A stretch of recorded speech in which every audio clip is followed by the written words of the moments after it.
mostly actually about a land grab, because it doesn't follow the border. It zigzags across the most fertile areas and, you know, the settlement blocks that are supposedly going to be part of the Palestinian state. This, you know, the West Bank is supposed to be the Palestinian state. It already has over 500,000, I mean, I think 600, 700 at this point, Israeli settlers that are living there completely illegally, of course. And these settlements form a crucial link to the infrastructure of the wall, because the wall exists for their benefit, to protect them and to expand them. When we talk about the wall, we're not just saying like, okay, it's 30 centimeters, 40 centimeters thick, then that's the area that's being annexed. There's a whole infrastructure that goes towards that. You have an entire road network built around it to kind of supply it and to help facilitate build it.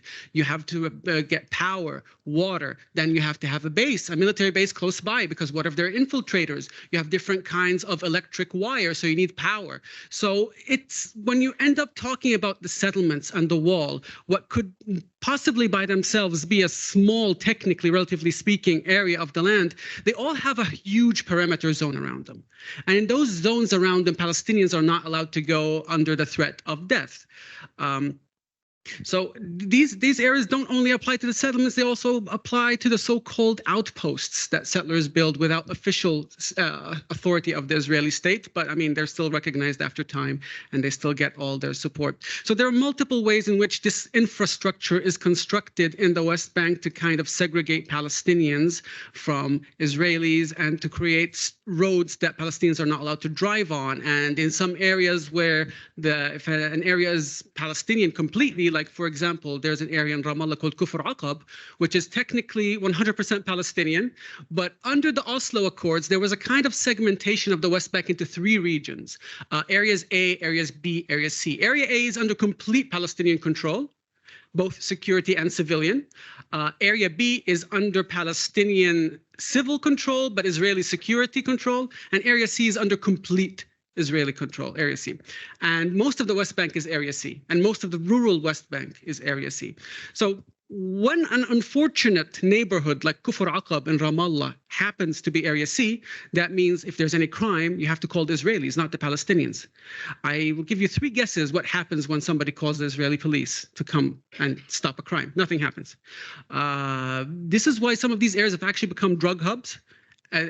Completely with the knowledge of the Israeli government. When every winter, Kufr Aqab basically drowns because they're not allowed to build a sewage system, and the Israelis don't want to build one. The Palestinian Authority is not allowed to build one. So these are just sort of this kind of legal planning, because it's important to understand also that the laws form a huge part of how apartheid plays out. And I'm sure as South Africans, you are very well aware how the law can be utilized to segregate people and kick people out of their neighborhoods. And it's all done legally. They say it's according to the law. We can't do anything. If you want to construct anything in Area C, you need a permit. You cannot get a permit. It's impossible to get a permit. If you have a house that you want to expand, you cannot do that. They will come and tear it down. Not only will they tear it down, they will make you pay for the bulldozer that is destroying your house. If you don't do that, you have to do it with your own hands. So you're just either destroying your live stream, like your life's whole savings, or you're paying Israel to kind of destroy your own home for you. And of course, you can't reject, because then you'll be put in jail and you'll have to pay it anyway. So this is how they're kind of moving all the rural population into the big urban centers, which are considered Area A, which are also, I mean, they say under full Palestinian control, but that's a joke. The Palestinian Authority should not be thought about as an actual sovereign government. The Palestinian Authority was supposed to be like a transitional power to kind of pave the way for the creation of a Palestinian state. That never happened. So what this authority does, it takes care of the healthcare, takes care of, the sewage, the trash, and so much. But it has no sovereignty. It does not control the borders. It does not control, for example, water resources. And not only that, it doesn't even control the Palestinian civilian registry. So when a Palestinian is born, the authority registers it and then sends it to Israel. And if Israel says no, then you do not exist. Okay, if I, as a Palestinian, marry somebody from outside of Palestine without the green ID card, because the color of your ID card matters, because every region has its own ID card. If I, as a Palestinian with a green ID card, marry someone from outside of Palestine, I cannot bring them home because the Israeli civilian registry rejects any preventable increase in population of Palestinians. They do not want more Palestinians. This is a demographic obsessed state, like all ethno-nationalist movements. So this is just some of the ridiculous. Like, if I want to change my address, it has to take 2 weeks, because by the time like the truck goes to Tel Aviv and back, like it's so ridiculous. Like they try to sell this as an actual government running us, but it's not. It's not a real government, unfortunately. In areas like Jerusalem, which the Israelis actually consider part of their, eternal capital, and they had this kind of whole celebration about it. There was a committee that was established in the 70s, I think 71 or 72, if I'm not mistaken. It's called the Gaffney Commission. And this commission decided that, you know what, we don't want more than 30% of Arabs in Jerusalem. And that's it. They planned the ethnic buildup of the city. And since then, they've been doing everything in their power to maintain Palestinians at that number. They failed, of course, because we love to have babies. But they make life very difficult. If you want to have a new house, you cannot. You have to live all of these in these with your old family and uncles and extended families, because you can't get a permit to build a new home. You can't get a permit to extend your home. And I think since 48, there have been 600 new Jewish communities built and 0 non-Jewish communities built inside 1948 and in Jerusalem. They have built large Jewish neighborhoods in Jerusalem to try to shift the demographics. The distribution of resources is absolutely abysmal. Even though Palestinians make up 37% of Jerusalem, they get, I think, like 10% of the municipal resources and don't even think about arts or culture, shelter, or anything. They were bragging about this new light rail, this kind of tram that looks so nice and futuristic. Yeah, it only goes to Jewish neighborhoods. It doesn't go to Palestinian neighborhoods because they don't even want to think about us or see us in our daily lives. And the worst thing is that Palestinians living in East Jerusalem aren't even considered citizens of either state, neither Palestinians, neither Israelis. They're considered residents. What does that mean is that they're there basically, it's insecure. Like their residency could be revoked. They produced a law called the Law of Jerusalem as your center of life. And if for any reason Jerusalem stops being your center of life, you lose the right to live in Jerusalem. What does it mean that Jerusalem needs to be your center of life? If you go and study for a few years abroad and you don't keep writing them like, hey, I'm coming back, you will become stateless. You have nowhere to go. They will kick you out. If you don't pay your taxes on time or your income, they're like, oh, well, if you're not paying your taxes, for example, in Jerusalem, that means that you're not living in Jerusalem anymore. Goodbye. Now they started doing this thing where if someone in your family is convicted of a crime, your family's residency could also be revoked. And of course, this only affects Palestinians because only Palestinians are residents. Another kind of layer of apartheid or the sort of segregation, like when we talk about apartheid in Palestine, it has so many different forms. But the thing that in Israel you have to understand is also like there's a distinction between a citizen and a national. These two things are a very important part of the puzzle because everybody in 48 and beyond the Green Line is called a citizen, but your rights are come from your nationality, not your citizenship. So what does a nationality mean in this sense? Like if you're Jewish, you're of the part of the Jewish nation, that is your nationality. You're an Israeli citizen, but a Jewish national. You're an Israeli citizen, but you're an Arab national, or you're a Druze national, or what have you. And your rights come from your nationality. So this is kind of baked in, like it's rigged against you from the day that you're born. And this is also the logic of all ethno-supremacist governments. So what happens is that they get to claim that all citizens are equal, but this is kind of a trick because it's not your citizenship that determines how you get your rights. Another thing, they say that the government does not discriminate. There's an anti-discrimination clause in the basic law of Israel, but they have these so-called admissions committees, where if you want to move into a city or a town, you have to basically pass an admissions committee to say that, oh, you're the right fit for this community. And functionally, this is segregation, open segregation. Like, how how they justify it's like, oh, well, maybe they don't want a secular person living in a religious, settlement or something. But what de facto this means is that there's almost no Arabs living in any Jewish city in anywhere within the Green Line, except for the mixed cities that were not 100% ethnically cleansed of their Palestinians in 48. Another thing is that most of the land is under control of sub-organizations of the government, like the JNF, which is the Jewish National Fund, which takes control of the land. And the Jewish National Fund openly says in its constitution that this is for the benefit of the Jewish people only. We do not lease land, we do not sell land to anyone who is non-Jewish. So with all this together, there's an organization called Adala, which is a Palestinian organization or legal rights organization within Israel. They've estimated basically that 80% of all land in Israel is off limits to non-Jews. You cannot lease there, you cannot live there. And these are the kind of sort of, little tricks that are played to make it seem like, oh, there's no government ban on these things, but it kind of subcontracts the discrimination to all these different groups that do it on its behalf. And it says, well, we can't do anything about that. This is like a contract we have with the JNF for 100 years ago. There's no such thing as an Israeli nationality, according to the Israeli court, the Supreme Court. It says that if we said that we're all Israelis, this threatens the Jewish character of the state, because you need to distinguish that you are Jewish Israeli or Arab Israeli, and saying we're all just Israeli means that this is going to undermine the character of the state. There's actually a very large report on this. It was a big scandal. Well, not a scandal, it was an issue.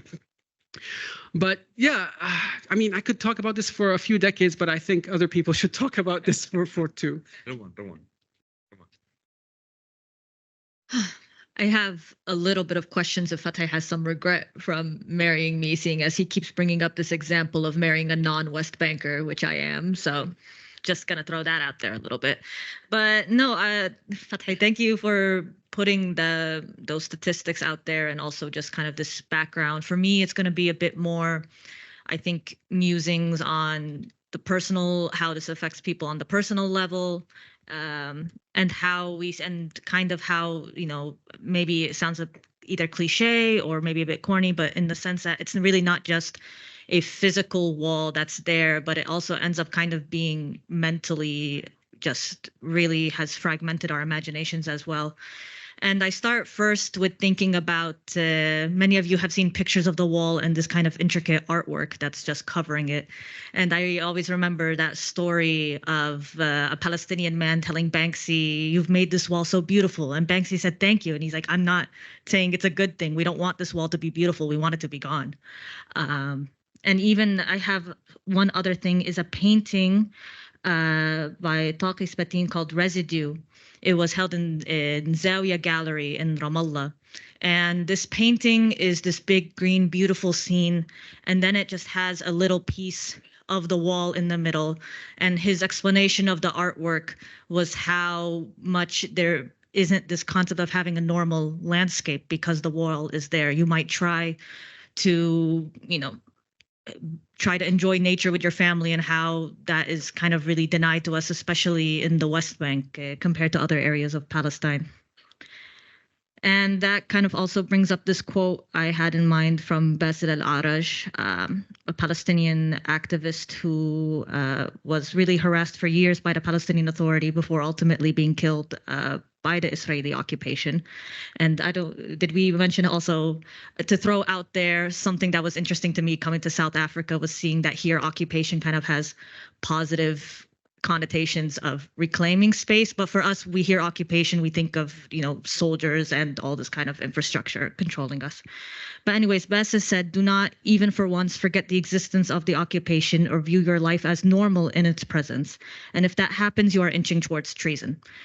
And what I think is interesting about this is when I compare the life of my grandparents and parents, even with me. So I'm from a village named Al-Jib, which is Jerusalem municipality, very close to Jerusalem, but we are outside of the wall. We have West Bank IDs, and Jerusalem is very difficult for us to reach, and how much that has kind of taken us away from that more of a Jerusalemite identity, even though it used to be very easy for my grandparents to go. My father was born in Jerusalem. Him and my mother used to go all the time. But instead, what we have today is the checkpoint, the El Jib checkpoint, that's quite literally right next to my grandfather's house, we can't enter it. Even it's one of the more difficult checkpoints to enter, even compared to other checkpoints, because you need a diplomatic passport. You need these kind of special permissions. But if you once you are already, you know, in 48, everyone can leave from there. So there's that constant stream of cars and workers. But even then, the street is quite dangerous and that's why it was even called the Street of Death in Arabic. It was very dangerous for children to go there. And even how, okay, because this is a little difficult to talk about, but my mother's sister, my aunt, was actually hit by a settler who was driving his car. She was very severely injured and disabled for the rest of her life. And they were right next to, besides the fact that they're next to this checkpoint, there's a huge settlement called the Givat Zev. And they basically faced these kind of threats from those settlers all their life. Even having a settler family ask if they could adopt my aunt because she had colored eyes. And they said that it would be better if she was with a family like ours and not like a poor Arab family like this who can't take care of her. So this is kind of how it's this idea of we couldn't even have a safe place for my mother and her siblings to go out and to play in the street or to go have these kind of spaces. And instead, it's this constant domination and control. And actually what Fathi mentioned about needing permits to add to your home, my uncle as well, they have a house that was very difficult to add to even when they started having more children, because again, they're so close to the settlement that if construction was seen, they would be threatened with having their whole home demolished. And even besides this, it's when we talk about putting the land and as a land grab, this was definitely also experienced by my family with how they put an electrified fence that cut through my grandmother's land. And it took some of her olive trees and some of these really tall, beautiful sunflowers that I really loved as a child. And they were told that, oh, well, it's still your land, but you need to apply for a permit to come tend to these olive trees. And those permits were very difficult. At a certain point, they would only give it to my grandmother once she got older, but she needed help. She was older. She couldn't go and pick the olives by herself. And, eventually in time, that just became part of the settlement de facto. So those are just a few things. And the stories really are countless. So what we try is to try to give people this background to hear these stories and understand their context.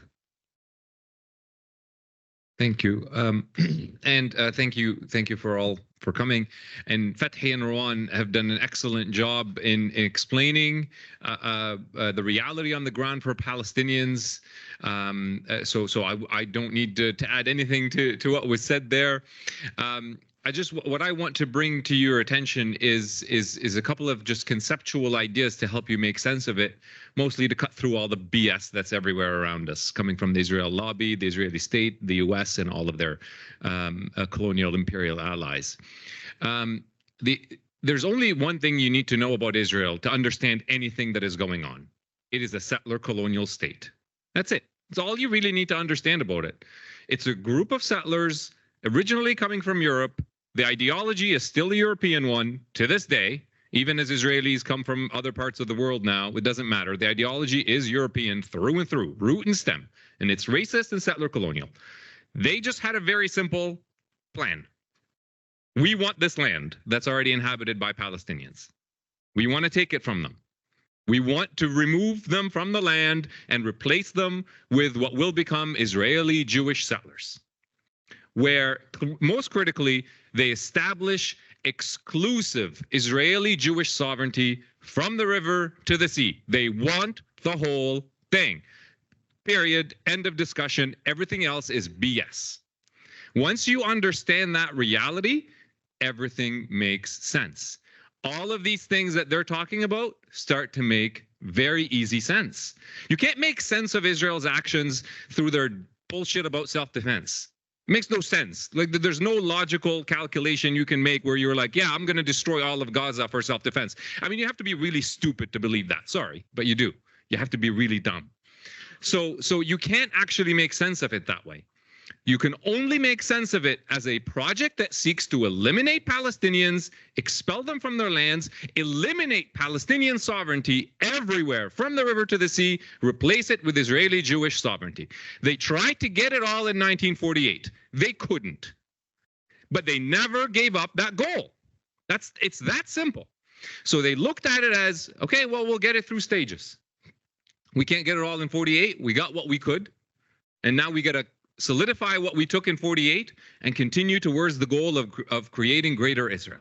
They never got off that path. That was left-wing governments, by the way. All left-wing governments up until, what, the 70s, 80s, the 70s for a little blimp, the 80s, 90s, now it's all right-wing. We can talk about that in Q&A if people are interested. There's only one way to explain that, and that is settler colonial racist violence that drives your society towards fascist politics. But at any rate, so these were all left-wing governments that were determined to do that. When they had a chance in 1967, they thought, okay, well, now we can occupy the whole thing. But they couldn't expel as many Palestinians as they were able to expel in 1948. They still expelled, what's the number off the top of my head? I think almost 200,000 in 1967. But they colonized the rest of the territory and took control of it all and started to enact, if not officially, then in effect, exclusive Israeli Jewish sovereignty. Right now, they practice that across the whole place. They don't do it officially everywhere, but they practice it everywhere.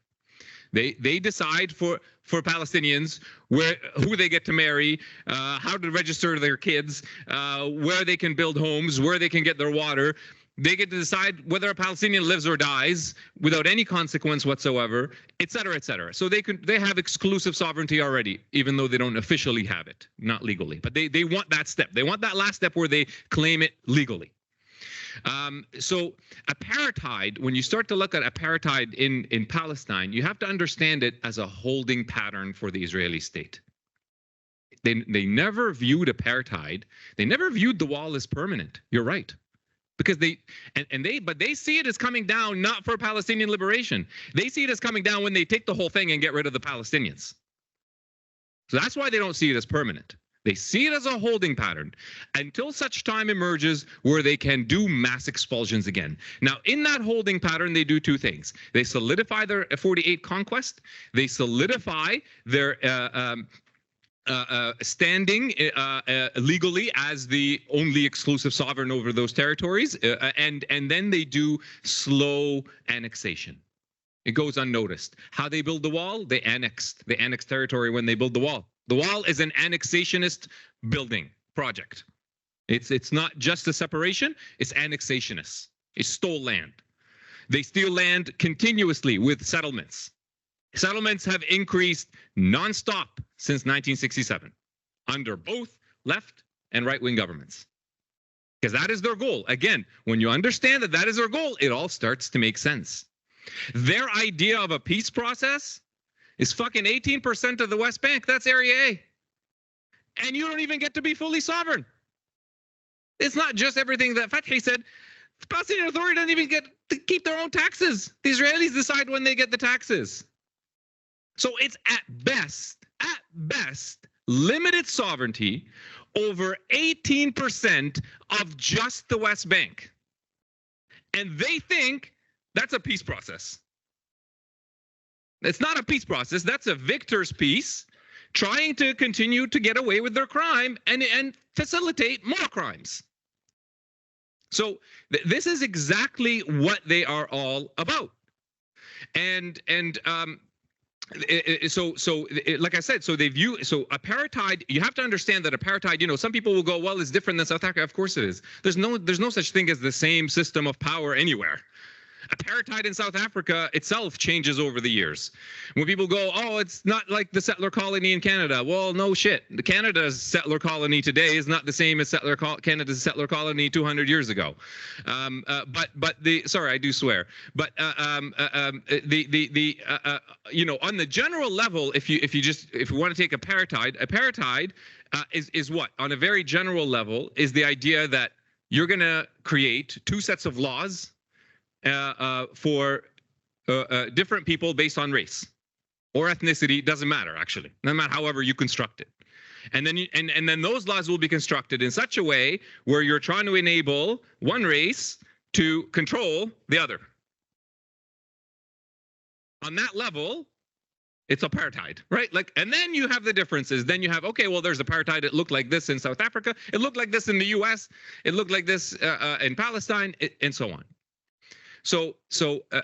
But understand that within Israeli settler colonialism, apartheid is a holding pattern where they're looking to cement their settler colonial conquest, slowly expand it, and wait for the next moment to do mass expulsions, as we're seeing today. And I'll talk more about that in other questions. So I'll stop there. Thank you.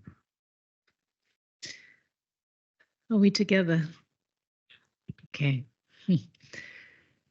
So I think one of the things that came out very strongly is how the control is also so powerfully over the narrative, right? That the way in which, for example, something like self-defense gets mobilized is so powerful that bourgeois imperial media kind of picks it up and runs with it and just takes that on as a framing device for everything that they say about Israel-Palestine. And certainly in bourgeois imperialist media, October 7th has been represented over and over again as simply a terrorist attack, as simply violent, as simply an inhumane event that cannot ever be recuperated into a political action. And yet, Rawan, in a piece that you wrote, a very powerful piece on October 13th, so a few days after Al-Aqsa Flood, you insist that Al-Aqsa Flood was not only an act of resistance, but also an act of decolonization. And it has a lot to do with the kind of infrastructural claim that was made in that moment. And I wanted to show a photograph that accompanies that article that you wrote. It's not a photograph that we often see in relation to the to October 7th, and you wrote the following: from the moment those fighters flew in on paramotors, disrupting the parallel reality that was this music festival, they accomplished something profound.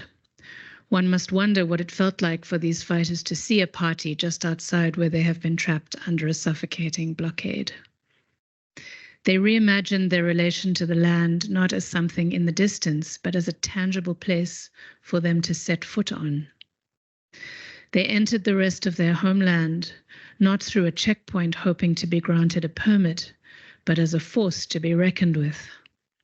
They were autonomous, enacting their will by force against this population of heavily militarized settlers, the very vast majority of whom have served or are currently in the Israeli military, where careers are made out of Palestinian suffering and death. That moment when a Palestinian for once bulldozer took down the fence was decolonization in practice. That fence and the snipers behind it, defending the settler colonial order, were overcome.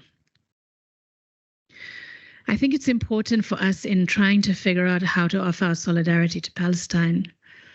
We need to be able to speak with some confidence and clarity, not only about the nature of the occupation, but also about the resistance movement, and not get co-opted by bourgeois imperial media.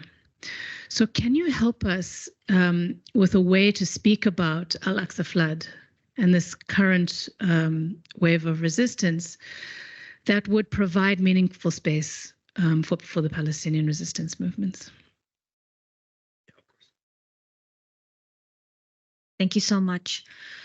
It's interesting because I go back and when I reread the piece, there's only one thing that I think I maybe don't know if I still agree with, and that's only that I wrote at the time that there is no new form of violence that they can hope to visit upon us, in the sense that, you know, especially in Gaza, there have already been people who have been killed. There's already been sexual violence. There's already been all these different forms of violence.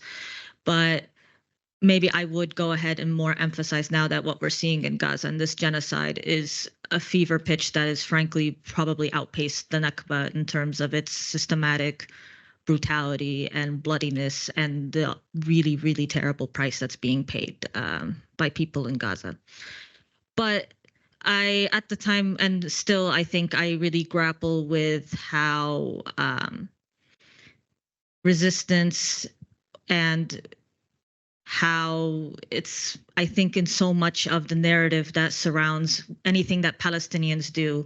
I mean, Fathi always puts it this way. There's always this idea that the Israelis are responding to something, but the Palestinians are never responding to anything.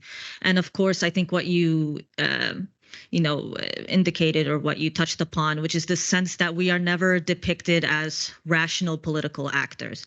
It's just wanton violence for the sake of violence. While at the same time, when you talk about how clearly when 40,000 plus civilians are being killed, this is a policy, you are treated as a conspiracy theorist for daring to suggest that the most moral army in the world could possibly be wanting to target a civilian population, even as it has been the civilian population that has been being annihilated and facing every form of violence imaginable.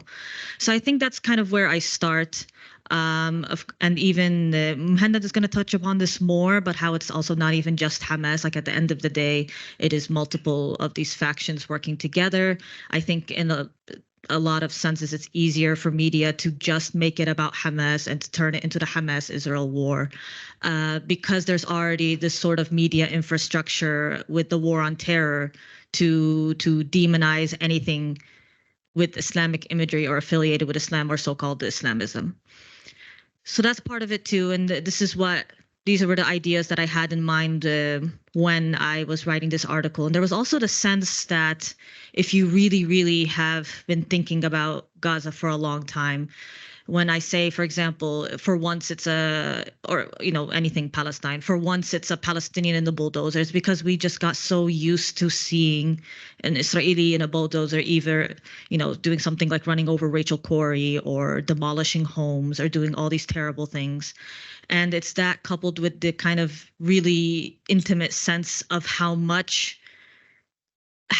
other forms of resistance has been happening that have simply not been successful in removing the blockade.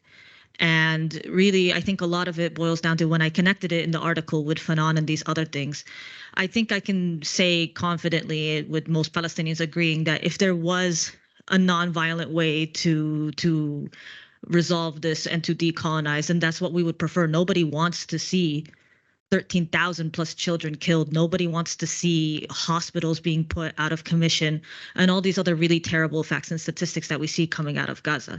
But what we do know is I don't even have a conception of what the solution was supposed to be, or what the means of pushing back against the blockade was supposed to be.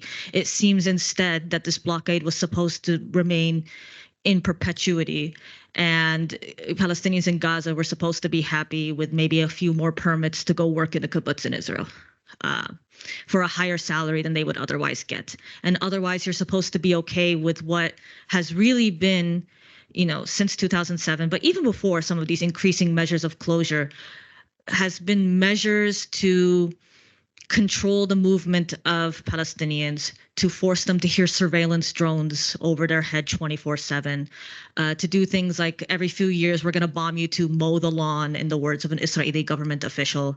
Putting Palestinians on a diet is another quote, or putting the Palestinians in Gaza on a diet is another quote from the Israeli government, in terms of the extremely severe restriction on food going in, to the extent that there was actually an Israeli professor who came up with a mathematical equation to come up with how many calories each person in Gaza should be allowed to eat.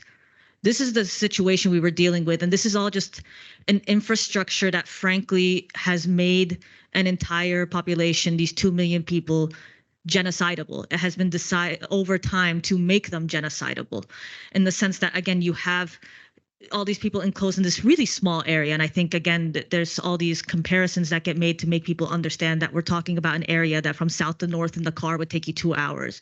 You have 2 million people, one of the most densely populated areas in the world. You keep them there. You have these surveillance drones that are meant to make them look like ants, to Israeli fighter pilots. All these layers of dehumanization. And instead, what we saw on that day was this rejection of the idea that this was supposed to be normal, this rejection of the past violence and oppression that certainly these fighters, again, sometimes people talk about them as if they were parachuted in from the sky, and not that they're part of the population, and have certainly all lost family and friends and loved ones and are continuing to do so today. And I think part of it was also me wanting to feel like I don't want to be full of shit, in the sense that I don't want to pretend that it wasn't an incredibly moving thing for me and a lot of Palestinians to see, for example, that this area that was supposed to be Israel proper forever, where we know that these Palestinian villages used to stand and are now demolished, seeing that there was Palestinian control, that they couldn't even fight them back for a while. This was, of course, an incredibly moving thing, because we keep being bludgeoned with what's supposed to be realistic and what we're supposed to accept, and it's all quite oppressive. And so when I think more about this media narrative, that motivated me to write this piece, to have something out there, because I really knew that there was about to be a barrage, and what we saw was just really nasty, unfounded atrocity propaganda and things to justify what we see now as the ongoing genocide.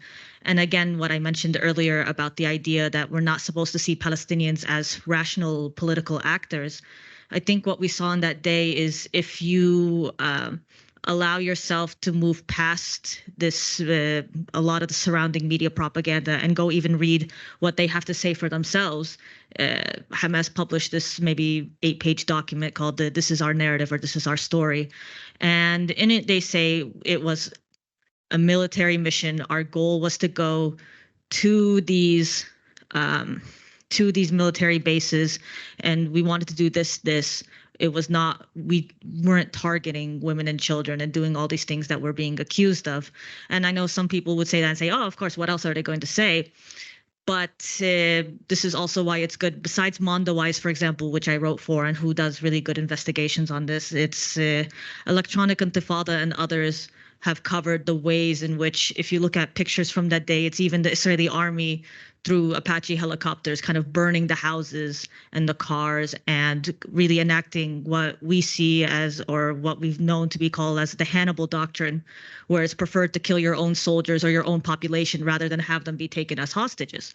And this is, I think, some of it feels like getting mired in these details, but I think it's important to, like, the truth matters and these facts matter, and not letting them have that narrative matters, and not letting it be depicted as just this really horrible random terrorist attack, or this talking point that gets bludgeoned into us lately about there was a ceasefire on October 6th. No, there wasn't. It was another day of occupation. It was another day of blockade. And there had even been an article that came out in October 6th, I believe, by the New Arab, that published on October 6th, that said this was the deadliest year for Palestinian children, in terms of Palestinian children who have been killed in many years. So this is what I think I was trying to push back against, and this is what I think we carry forward with us when we try to talk about this. And of course, to talk about how, just in general, even when you looked at the previous wars on Gaza, if the number of Palestinians killed compared to the number of Israelis killed, their lives are just given so much more value, in the sense that it was treated as, this 1,200 is so unacceptable that we are allowed to do whatever we want for the next 6 months. But 40,000 plus, well, Hamas shouldn't use them as human shields, and kind of these other myths that we cover on the website. And it's horrendous. And I think the last thing I want to say is just that we can't give up the moral high ground. Like, we have the moral high ground. We are not the ones committing genocide. We shouldn't be carrying around this sense of embarrassment and shame as if something happened that day. And especially even since, like, for those of who aren't Palestinian, for example, who are in solidarity, I think sometimes it gets strange when we talk about, okay, do you support the resistance or not, as if it's something we're ordering on the menu or considering, when really it's something that's happening. Either we up the ante to stop the root cause of the violence that caused all this, or, like, other than that, I don't think any of us here have the direct line to Sinwar. So it just seems like even besides the point sometimes with how we go about talking about this.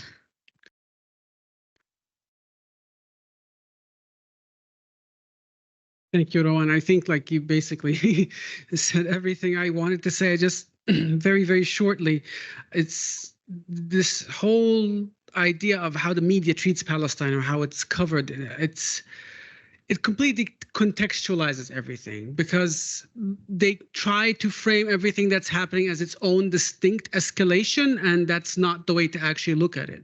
If you, what Rowan said and what Muhannad said in the question before, we have to trace things back to their root. You have to understand things. You have to understand history to understand what's going on. This is not something that just, Palestinians were having rainbows and, kebabs and on October 6th, and suddenly October 7th they decided, oh, we're anti-Semitic, we want to blow things up. It's not how it works. It's not how it happens. We're talking about population. I mean, the people of Gaza, between 70 to 80% of the people of Gaza are actually refugees. These are people that were kicked out of their homes in 48 and were made to live in refugee camps, in squalor, in poverty, and oppression, under military occupation, under siege. They've been living this way for nearly 100 years. And now, when they think that, hey, maybe the state that was built on the ruins of our houses, I'm not the biggest fan of them, they're like, oh, you're being an irrational, backwards Arab. These people have a rational reason to resist. These people can see the ruins of their homes from their houses. Like Rowan emphasized, Gaza is very small. Palestine is very small. They can see the fence, and beyond the fence, they can see this society that was built on the ruins of their homes. They see this every day for all of their lives, and they're not able to go there except as cheap, exploited labor. Why would they accept that? Who would accept that? Sometimes it boggles the mind that we have to explain that a people under military occupation have the right to resist that military occupation. People being oppressed in refugee camps have the right to resist the reality. And that was what happened. That was a rupture. The status quo ruptured. And the thing is that the international community thought that they could manage the conflict or shrink the conflict, because that was their whole, approach for the last 20 years. They're like, we'll give Palestinians a little bit of economic rights, but don't even dream about a political resolution after the second Intifada. And they thought they could hold on to that forever. And I think what happened is that this really brought Palestinians back to the front. It proved again that, no, you cannot ignore us forever. You can't give us these little table scraps and expect us to be grateful. We are a people who want to live free, who want dignity and deserve those. And we will fight for it like every oppressed people in the world. And if you actually look at any of these kind of revolutions throughout history or liberation movements, you will find 1 million people saying, well, you can't possibly win. It's not rational to go against it. Who would have convinced you 150 years ago that mountain Bedouin tribes in Algeria could defeat the French Empire? Nobody could have thought about that. And everybody called them unrealistic and ridiculous. So we can't go around being bludgeoned by these things called pragmatism and realism, because it's a one-way street.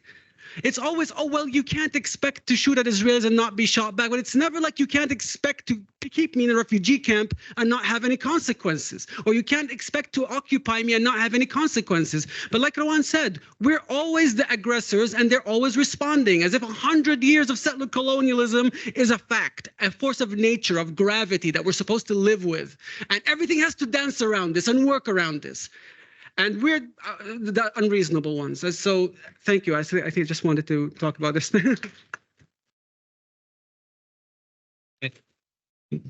Yes, and sorry. Okay, and I agree with everything that Fathi and Rowan have said. And let me just add this as well. The whole discourse of terrorism is a purely political discourse. The concept does not reveal reality in any way, shape, or form. So even in academia, critical terrorism studies, useless field, they can't actually come to an agreement as to what it actually means. And whatever definition they put forth, you can try anything you want with me in the Q&A, and I'll tell you why it doesn't make sense. So it actually is a very weak concept that does not reveal reality. It is a purely political concept that is designed to make you not think, to make you not look at in any rational way certain kinds of violences. and therefore conceal the real big violences that are ongoing. That's its job. That's the job of this concept. And there's actually a very good article, academic article coming out by Heike Schotten. I had the chance to read it before it was published, where she actually traces the rise of terrorism in public discourse to not just the Israeli state, but specifically Benjamin Netanyahu's work, starting in the US in the 1980s, where he did a lot of work to kind of bring this concept of terrorism into public discourse and specifically associated with Islam. Netanyahu is shrewd. He's not an idiot. He knows exactly what he's doing. He sounds like an idiot on TV, but he's much smarter than that. Most of the time he's talking, especially in English, he's talking in a stupid way because he has so much contempt for Americans. I'm just telling you the truth. He does. He really does. He thinks they're so stupid and he can fool them with his discourse, and he does. He's not wrong. And not just Americans, others. But at any rate, yeah. So he worked hard to do that. He knew what he was doing, and it's working. All they do is just say Islamic fundamentalism, terrorism, and then most people go, well, kill them all. I don't need to understand why they did what they did. I don't need to understand the context. They're just evil people who do evil things for no reason whatsoever other than pure hatred. They destroy for the sake of destruction. They commit violence for the sake of violence. They're nihilists, you name it. When most people read, even in the US or Canada, like when they're killing terrorists, drone attack killed 18 terrorists in Afghanistan. Most people go, okay, good. 18 less terrorists. Meanwhile, it's a wedding that just got blown to pieces, right? So the concept is designed specifically to conceal colonial, imperial, structural violences that the so-called violence of terrorists cannot hold a candle to. It's do the comparison. I mean, you would have to do the comparison on numbers killed, and you'll see the huge disparity between Israelis and Palestinians killed. It's not even close. And then you get to numbers of people maimed, forget it. Like we're talking like huge differences. But then you get to the question of structural violence and the number of Palestinians that are injured, maimed, killed, their livelihoods drastically negatively affected by Israeli structural violences. For example, lack of access to healthcare, imprisonment, psychological warfare, lack of ability to make a living, the fact that you're not living in a free way, that you don't have your freedom, that alone, that's part of Israeli structural violence. The number of Palestinians that are affected by that is too large. You can't actually count it.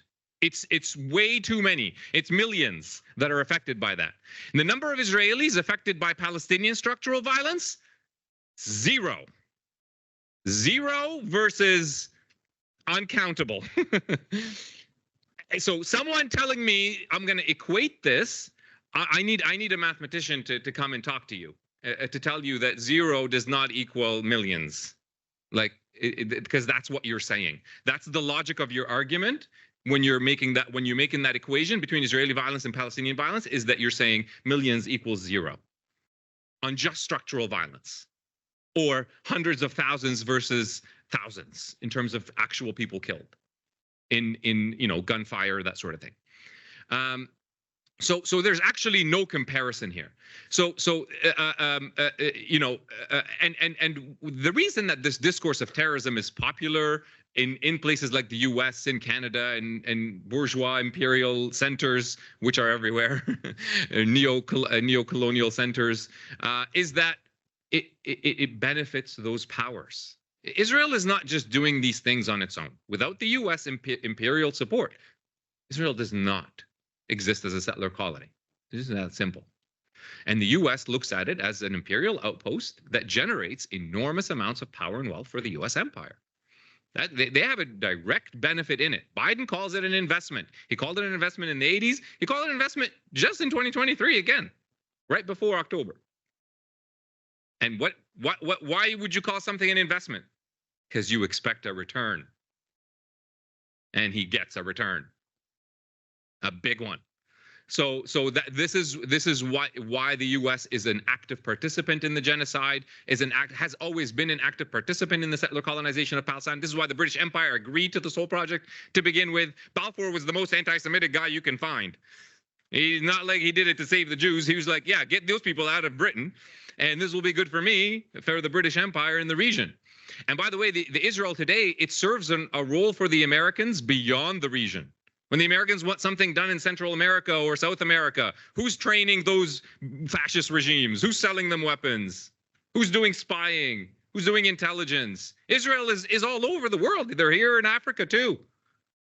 They do all America's dirty work. Not all of it. The Americans do a lot of it themselves, but they do quite a bit of it. That's why they're a valuable asset for the U.S. That's why they're an investment. So you have to understand this larger structure of violence in which then resistance takes place. And the story of Palestinian resistance is quite a long and complex one. And you know, I can do a whole lecture on which I will be talking about on Saturday, on armed and unarmed resistance. But understand this, you know, there is no decolonial resistance in history that doesn't combine the two. There's no such thing, including here. There was armed violence here against apartheid. It wasn't just strikes and not paying taxes and that sort of thing. But also, there's violence in those nonviolent actions. You know, so when you have a labor strike or a general strike, forget a labor strike, a general strike. Do you know how many people that is that you're asking to take a general strike? It's a lot. You think everybody's going to just jump on board and join you? No. That's why you have things called strike committees. You had them here. We have them in Palestine. I know from experience, strike committees are not very nice. If you're breaking the strike, they're not just coming knocking on your door and saying, hi, can you please join the strike? They're not saying that. They didn't say that here either. So the question of violence and nonviolence, armed and non-armed, it's again, it's not genuine discourse. It's discourse that is designed to conceal.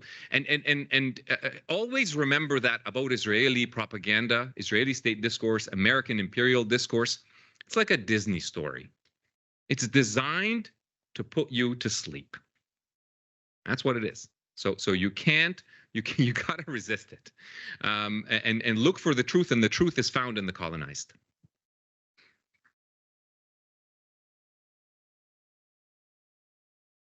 Thank you. Designed to conceal. I think this practice of hiding, of making us look at something else, of creating the ruse, is very much a part of imperialism. Thank you for bringing that up. That this is much larger than just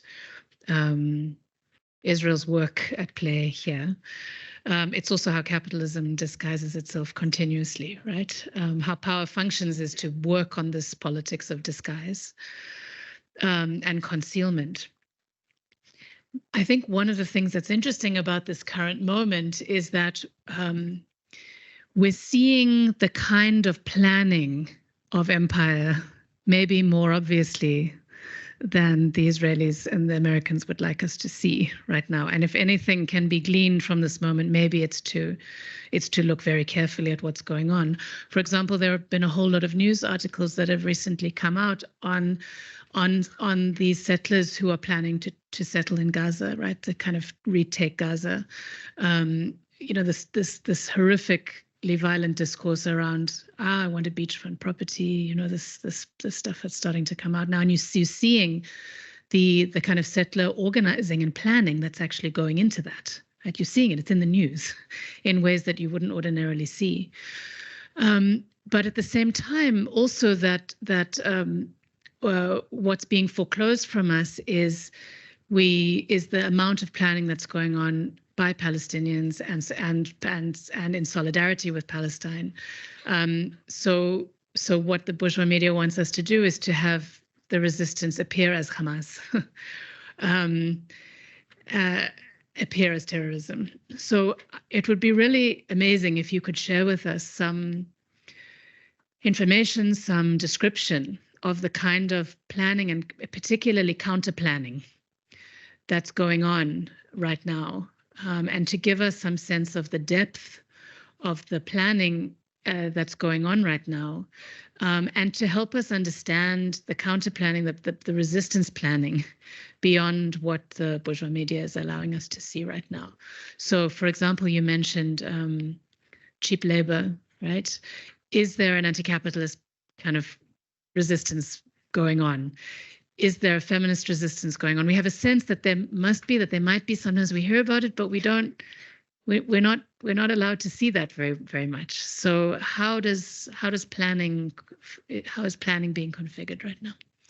Maybe we'll start. Okay. This is a very, very important question, and actually, before we talk about the kind of counter planning, we have to understand the degree of like the kind of control that they try to. I'm not going to talk about it too much, but for example, because when you talk about the cheap labor within 48, what they do is that for order to go get a job inside, you need to get a permit. Surprise. And getting this permit depends very much on a security background. And the economic situation, for example, in the West Bank and also in the Gaza Strip before the war was so dire that people would do a lot of things to try to get one of these permits, to try and just go become labor inside. The unemployment was absolutely horrible because there's also, settler colonialism going on. There are settlements taking over lands. People aren't able to grow their own crops and such. So we're talking about maybe 130, 140,000 Palestinians in the West Bank or something like that who go work within the Green Line, which is a massive spike.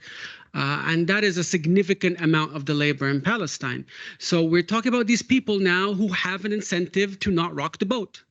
These people want to go and basically have a living. And if they do anything, even going to a simple protest or even having a post on the internet or on social media, then they will basically revoke your permit and probably take you to jail depending on what you said. So this is like one aspect of control, which has unfortunately helped demobilize Palestinians in a huge way. All of the sort of networks and committees that we built during the first Intifada in the 80s have been destroyed and taken apart. For example, we used to have incredibly strong cooperatives, agricultural cooperatives, and they used to work together in a way. For example, one would produce the olives, one would actually own a press, an olive press, and the third one would actually go and market the things. Because I mean, each of these things are very difficult to do individually. Like there's no like big farming. There's no big farming companies or conglomerates in Palestine. We're talking about small farms. I think the majority of farms in Palestine are around 1 acre to 2 acre max. This is the vast majority of farms in Palestine. So you have to understand this on a smaller scale, which is the complete opposite of South Africa, by the way, when we look at how, because in Palestine, we're talking about the poor rural population who have little pieces of land who try to work with them. But in South Africa, we look like most of the agricultural land is actually in control of, the white population as a result of colonialism and apartheid. So this is also something that was rather interesting when we went on our mission, fact-finding mission. So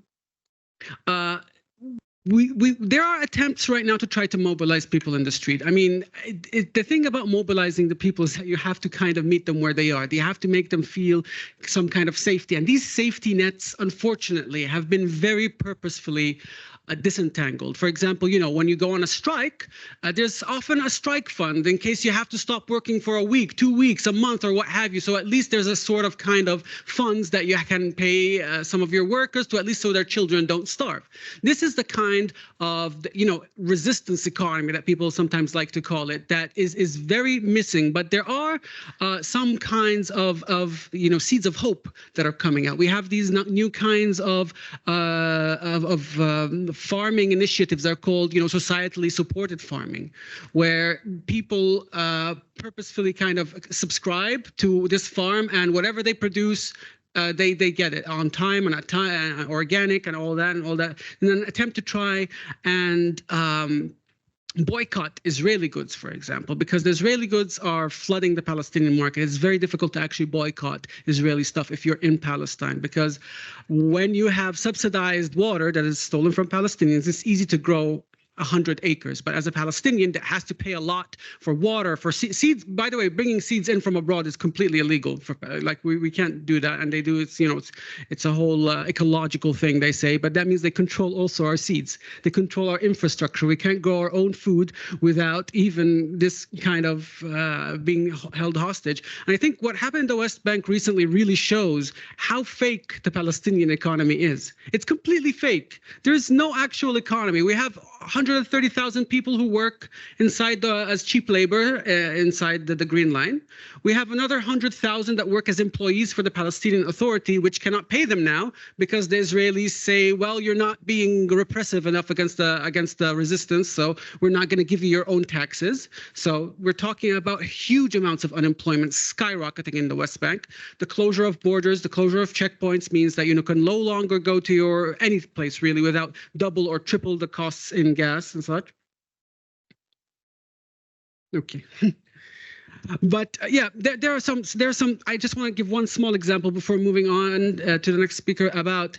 In the first Intifada, there was this kind of planning, and we should go back to this kind of planning. There were some things called the victory gardens, for example, where Palestinians, they usually have a little, like especially in the rural areas, especially have a little piece of land or at least a garden.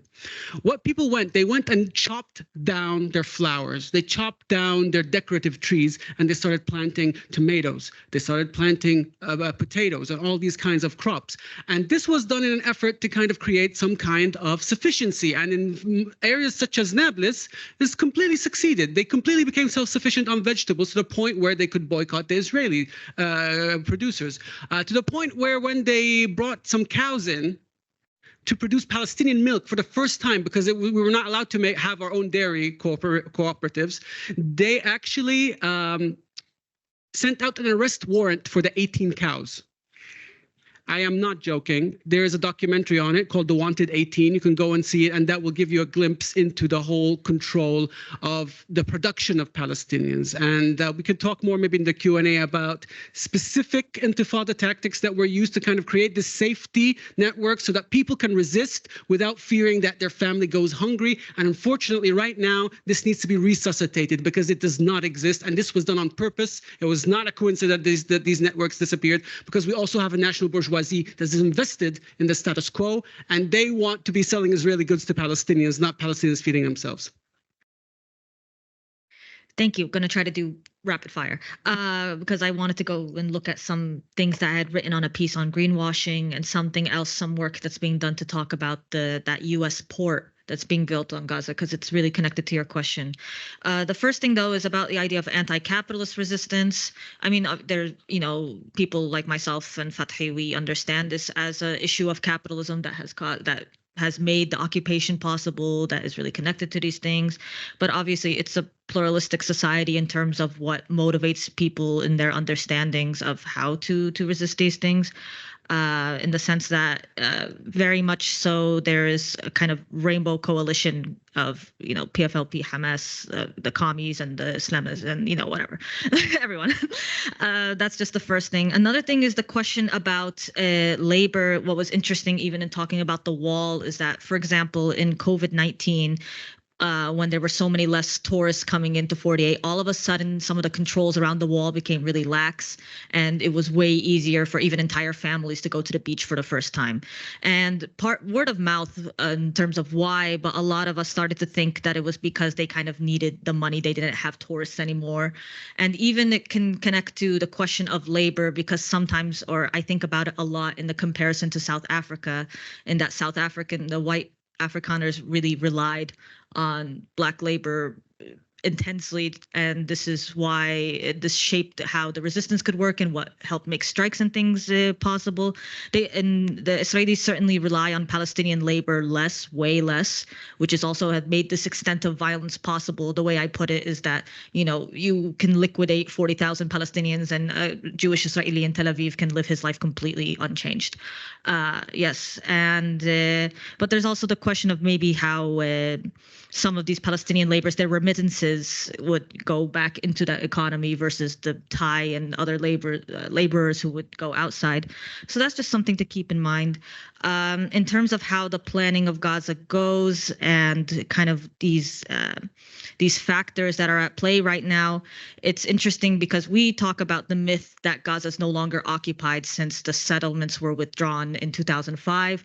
But as Khaled Audat Allah and this other article about settler colonialism without settlers and slow violence in Gaza, what it has actually meant, it has kind of amplified the violence because you don't have to worry about the blowback on settlers immediately in there, the way you have to do with the West Bank. And so that's kind of, I think, what those settlers who have the dreams of returning to those settlements don't realize is that, no, this is actually helping with the ethnic cleansing of Palestine, that there aren't settlements there in that sense. And that's kind of what we're seeing with this infrastructure that's being built in terms of the port. Actually, first, before I talk about the port, I want to talk about, in connection to your point about waterfront beach property in Gaza and a real estate company putting an ad that they call a joke about your new luxury condo home, and it's on a picture of a destroyed neighborhood in Gaza, just to kind of clarify the point that this is not just random settlers being fanatical, but actually there was a conference in December 2023 called the Practical Preparation for Gaza Settlement Conference that actually had a government support. I think we're seeing some of this infrastructure being put in place in terms of how now the South and the North is kind of really being divided. There's that like a checkpoint there now.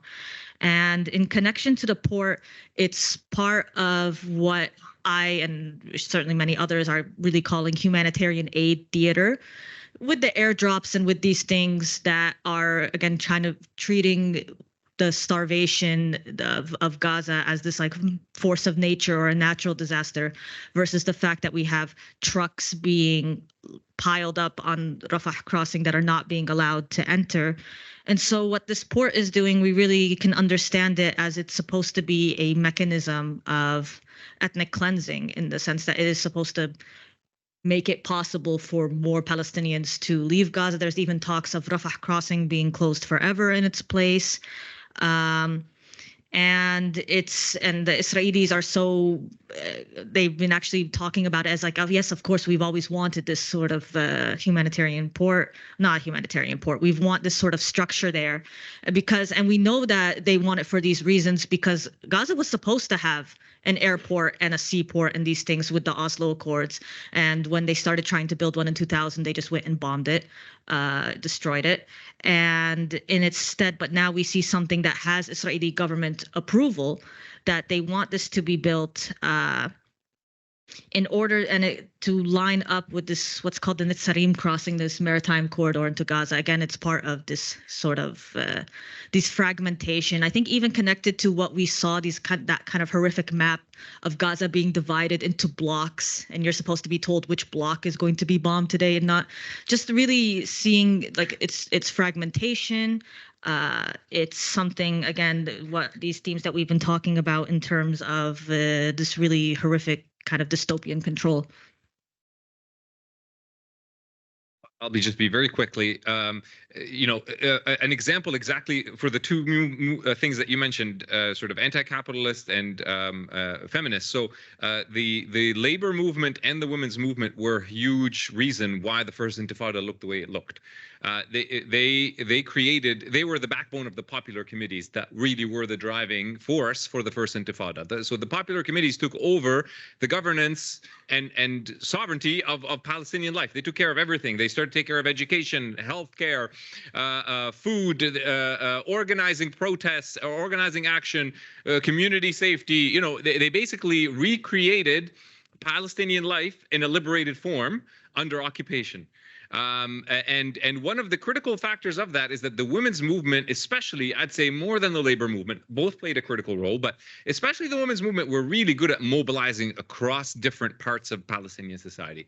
They looked at how men were organizing, and they were like, no, that's stupid. We can do rural and urban, and we can do it across religion and across class and across region, across political factions.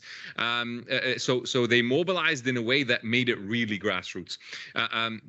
meaning grassroots is in like a collective gathering of everybody into this collective effort of fighting the occupation. So the Israelis had basically created after 67 these things called the municipal committees, which were basically designed to just act as strong men for the Israeli state.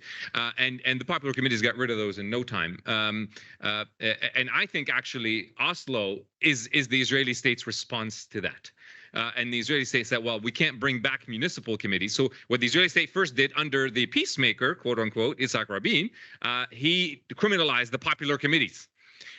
So they had to go underground, and that was kind of the beginning of their end. But Oslo was the real death blow to them, because the Israeli state created a much stronger structure in the PA than the municipal committees ever were, and made it basically in order to make it harder for the Palestinians to self-govern in the way that they did in the popular committees. And unfortunately it has worked. So that's what Fathi was speaking to, that is becoming much more difficult to do that. Now, things change. Popular committees did not appear for the first time in 1987, 88.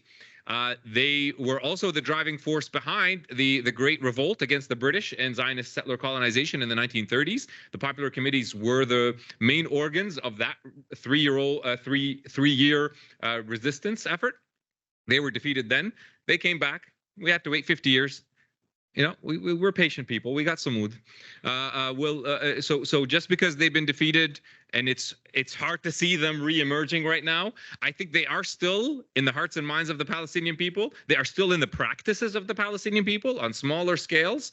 But they could re-emerge in the future to reignite Palestinian resistance as decolonial liberation, as the establishment of an alternative mode of organizing social and political life.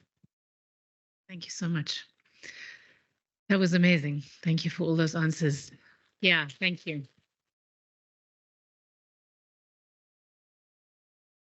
We have just over half an hour left, and I think it's important to open the conversation. So I see a hand at the back. Leanne, do you have the mic? Okay. So I see a hand there. I see a hand here. So we'll take and a hand there. So let's take those three, and then we'll open to another round when we have time. Please try and keep your, I know it's hard, but try and keep your questions purposeful. Historically, as a human race, we haven't done well at punishing or giving reparations to colonial actors and participants in a colonial system. How would you recommend, or how would you like to see reparations and punishment for the people that are participating in the settler colonial entity of Israel? And I want to ask this particularly for those settlers that come from outside the imperial core. I know that South Africa is starting or trying to punish the IDF soldiers, but beyond that, for the everyday citizens that participate in that system, how would you, ideally punish or grant reparations for that? Go ahead, sir. Oh, me. Oh. Thank you very much for all of that. I've got two questions. I'll try and make them as brief as I can. And the picture you paint of the West Bank is very detailed, elaborate, and problematic. And so my first question is, where is the Palestinian Authority in this? Because from what I can see, the only way that the picture you paint can work is if there's some cooperation between the occupation on the one hand and the Palestinian Authority. And I'm just quite curious about what your views are in that, and the kind of extent to which it inhibits or creates barriers for resistance. And the second one is moving in the region. And now I'm looking at Syria, I'm looking at Egypt, Lebanon, etc. What explains the regional response to the crisis? So we all know what it is, right? That there's not much to it. But my kind of curiosity is why so? Why do they adopt the response that they do? And this we're talking about Abraham Accords, normalization, and all these things. Can't stop.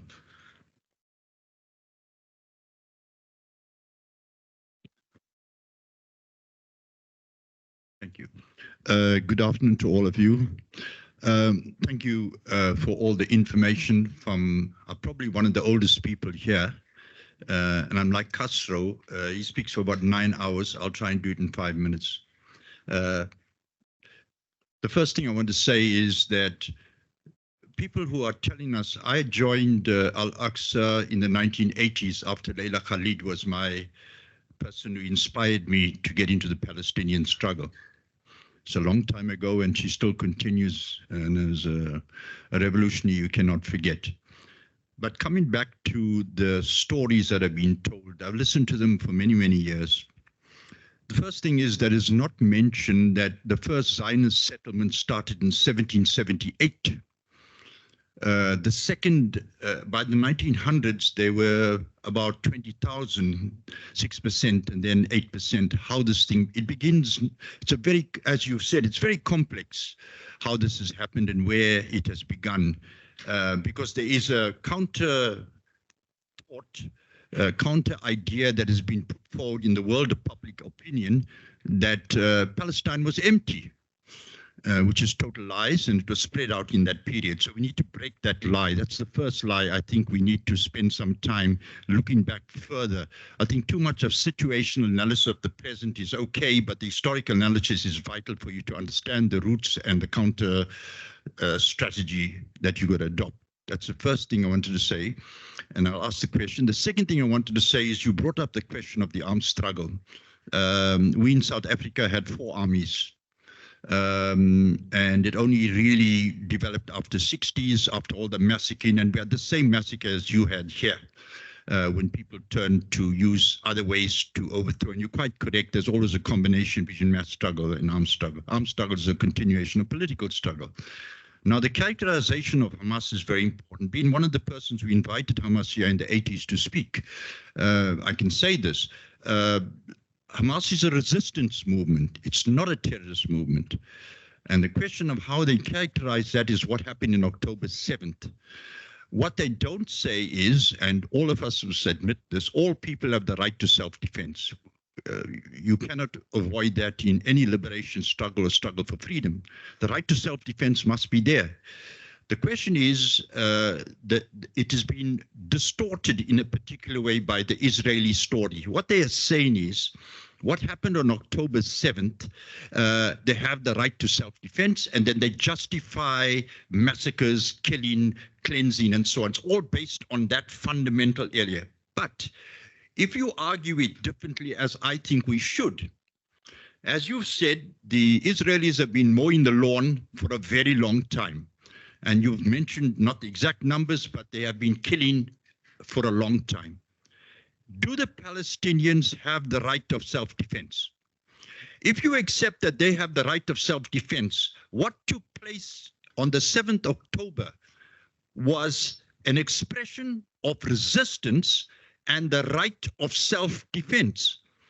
Yet the entire media of the world is talking about arguing in a defensive position that what Hamas did, they shouldn't have done, whatever and whatever. I think that's, quite important for all of you younger people here to consider very carefully that Hamas is a movement like any others. The last point to make and to ask you a question about it as well is the question of the role of those who are complicit. And that we talk about the Germans, the English. And if you look at it historically, the English have been the scoundrels and the racists of this particular story that is so complex, besides the Americans. And I think the people that we must really congratulate in the world are the Irish, who were slaves here in Cape Town, by the way, and were regarded as black. So just to tell you that story. So the question I want to ask you, how do we, the characterization of the state, South Africa was a racial capitalist state, and it still continues. We still have cheap labor from Eastern Cape. We still have cheap labor from, it continues here, it hasn't changed. In your case, in Palestine, to characterize it in a particular way, for me, it seems a perfect state of racial capitalism. As many people in the world are now admitting that you cannot split the capitalist society of exploitation and surplus value and so on, would how you use people of color, would your span about that some people are darker and fairer and some are higher and low and all that nonsense. So I'm asking you, why is it characterized as not as, and we have the same debate, as not a racial capitalist state? Okay, thank you. I think there are about 3 or 4 questions there. Who would like to go first?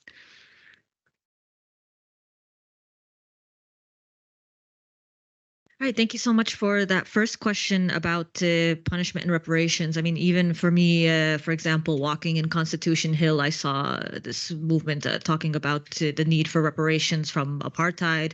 It's something we think about a lot, hearing about the ways that the Truth and Reconciliation Committee was done and the way it could have been more.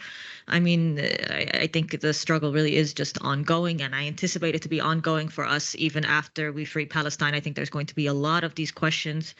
I think, yes, it's a lot of it has to be emphasized is just how much Israel is this militarized society, how much not joining the army, what that does in terms of it's something that you go to and it's all your networking and your careers and everything. And many of us know about conscription, all these things.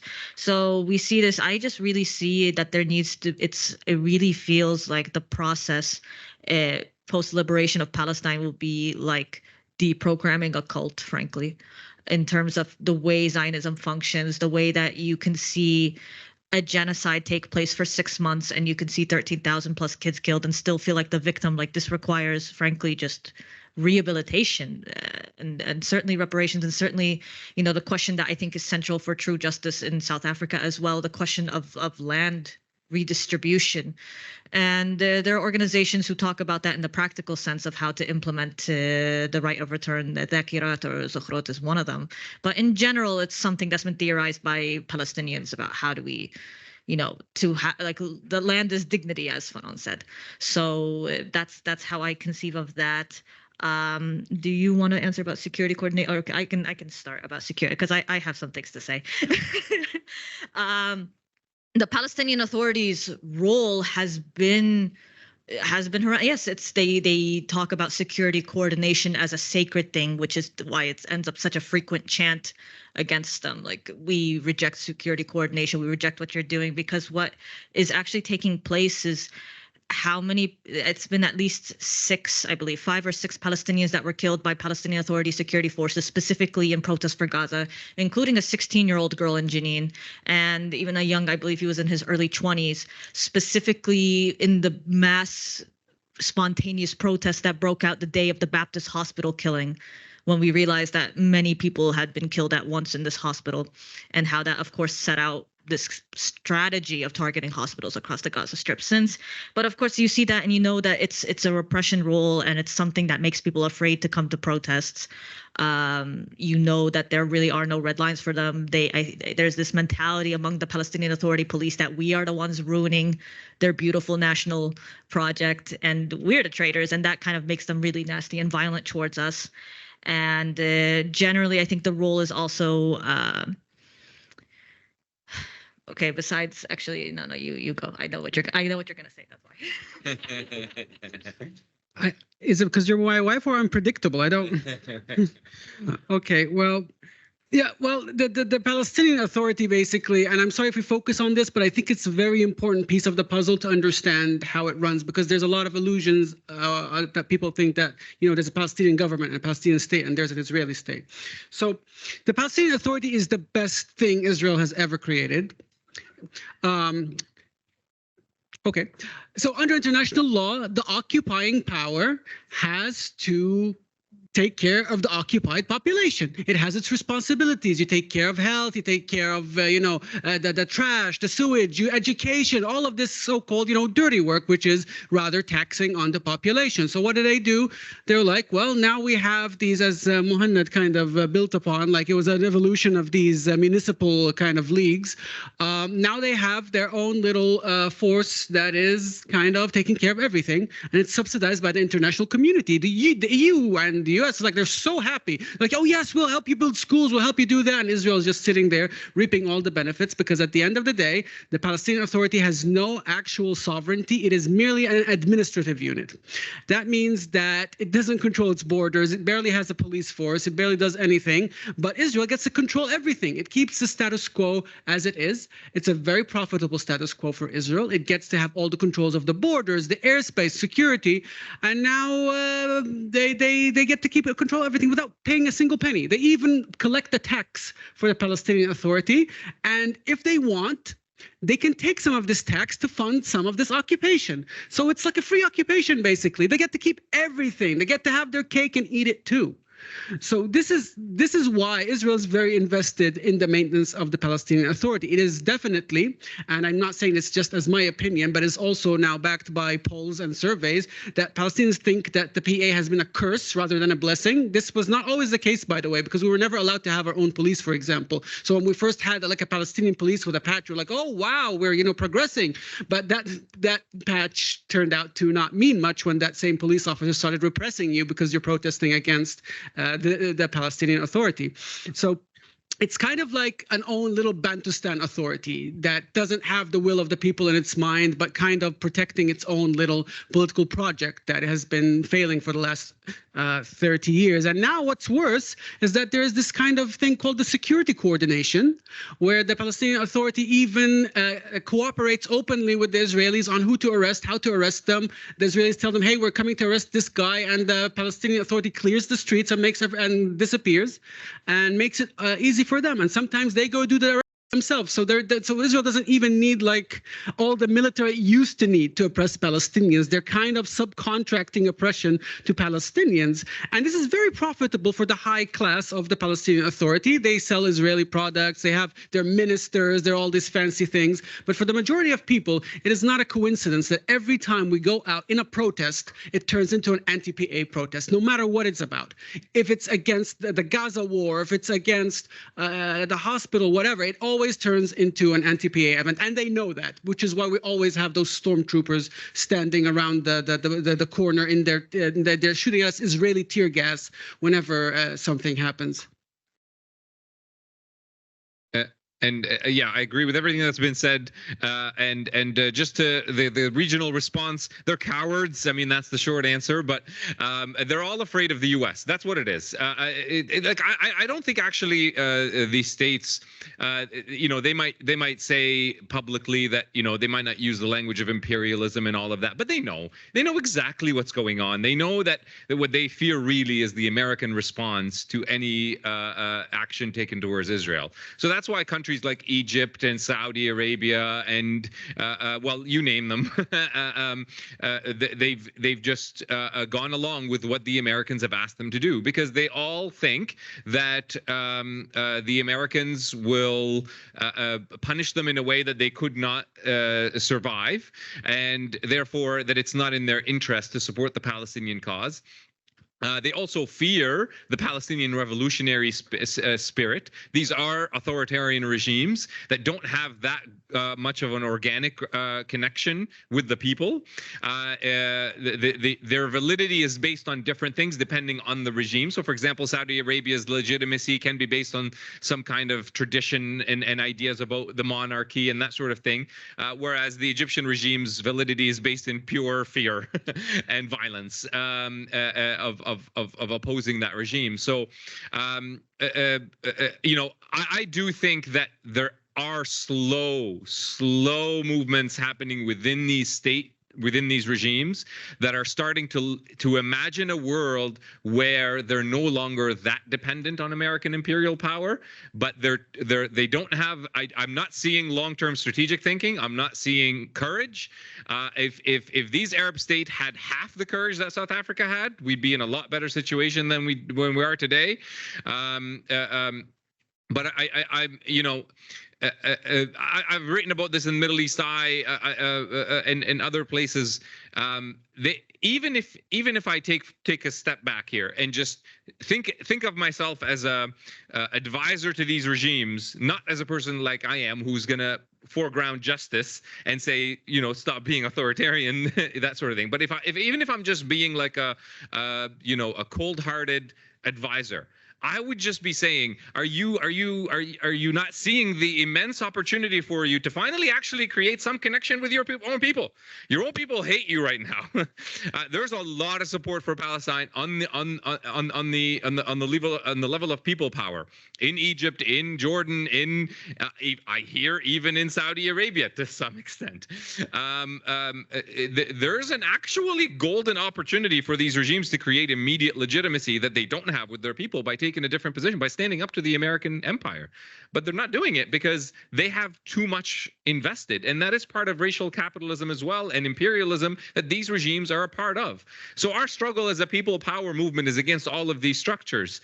But that also involved, I think we do need to, on the ground, on the level of the grassroots, on people power, we need to think strategically about how we create leverage, and there is space between these regimes and the American empire. We got to grow it. We got to pull that apart more. We got to encourage them to do that. So I think we also need to think more strategically on the ground level in terms of how we navigate these regional dynamics and these global dynamics. So there is a bit of a tendency, I find sometimes, in the Palestinian struggle to ignore these dynamics a little too much, because people will say, well, we get trampled by these dynamics. They're going to trample us regardless. So we might as well play the game a little bit. But yeah, I mean, I think the regional response can be explained by pure self-interest. Yeah. Thank you. Indeed, our struggles are deeply connected in many ways. We have 15 minutes left and 10 minutes for another round of questions. There are 2 online, and I can take 2 other quick questions. I can see 4 hands. How do we organize? Roseanne, you've got 2 questions from online you want to read, and I'll ask the other 4 just to consider the great historic importance of your questions, and then put your hands up again at the end once we've got. And Palestinians get priority. So, Roseanne, 2 questions from online. Okay, thanks, Kelly. So from Dr. Edna Ruth, she says, how can we ensure that the knowledge shared in this webinar is taught at schools and universities? There are too many people who are uninformed and hypnotized by mass media and not knowing or wanting to know the truth. So how can we get teachers and lecturers to know? And then the second question is, what do you think is the difference between the strategy of Palestinian Authority in fighting the occupation and Hamas's strategy? And there's a little more in the same question. And sorry, this is by Yael Shalem.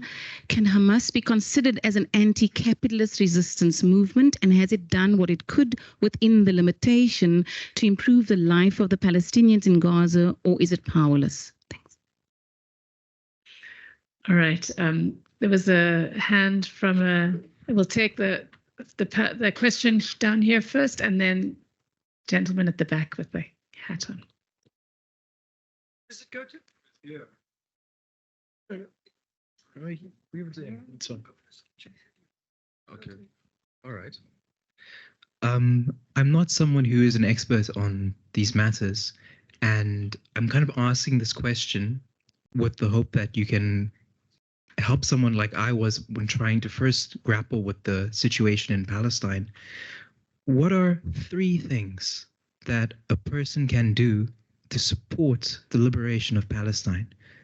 A person, much like much of the people here, we're not Palestinian. We simply see this terrible things going on and we want to help somehow. What can we do?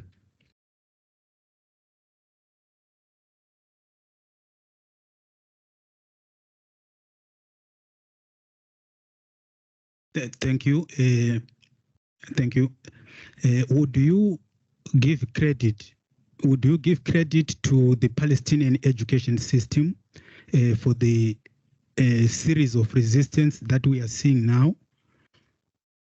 Or do you view the Palestinian education system as perpetuating the dominant discourse or the status quo, or as promoting resistance to the apartheid regime, or are there other forms of learning that you think could be contributing to this resistance and the determination that we see among Palestinians now?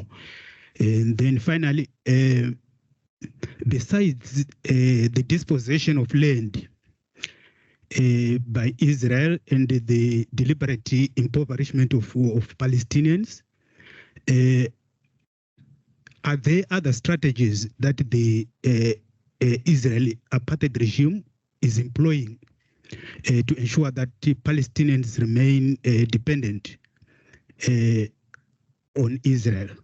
For instance, in Southern Africa during the colonial era, the settler colonialists imposed a range of tax systems that made it really impossible for Native Africans to survive. So they were ultimately forced to depend on cheap labor.